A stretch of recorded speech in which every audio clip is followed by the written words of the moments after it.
Title: Self-Esteem. Before the world speaks to us. Before teachers, parents, screens, or strangers leave their marks, there is a voice. Quiet, persistent. It asks one question over and over again. Am I enough? Self-esteem is not confidence shouting from a rooftop. It's not applause. It's not perfection. Self-esteem is what you whisper to yourself when no one else is listening. We are not born doubting ourselves. We begin whole, curious, open, unafraid to try and fail. But then the comparisons begin.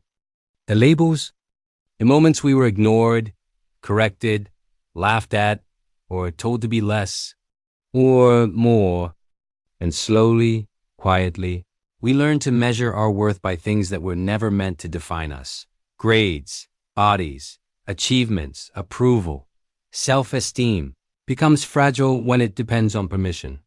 Some of us grow loud to hide it, collecting praise like armor.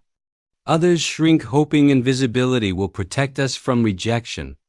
But both are asking the same question. Do I matter? Even if I fail. Here is the truth we are rarely taught. Your worth is not something you earn. It is something you remember. Visual. A person walking alone through fog. Healthy self-esteem doesn't say I'm better than others. It says, I am human, and that is enough. It allows room for mistakes without turning them into identity. You didn't become the failure. You experienced it. You didn't lose your value because value was never the prize. Cut to someone sitting after a setback, breathing, steadying themselves. Low self-esteem speaks in harsh absolutes. You always mess up. You're not like them.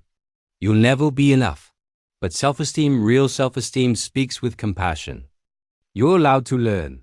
You're allowed to rest. You're allowed to take up space. It is built slowly. Not in big wins, but in small moments of self-respect. When you say no without guilt. When you stop apologizing for existing. When you treat yourself the way you treat someone you love. Self-esteem grows when you listen to your inner voice and choose to make it kinder. Not louder, kinder. Because confidence can be shaken.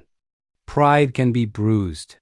But self-esteem remains when everything else falls away.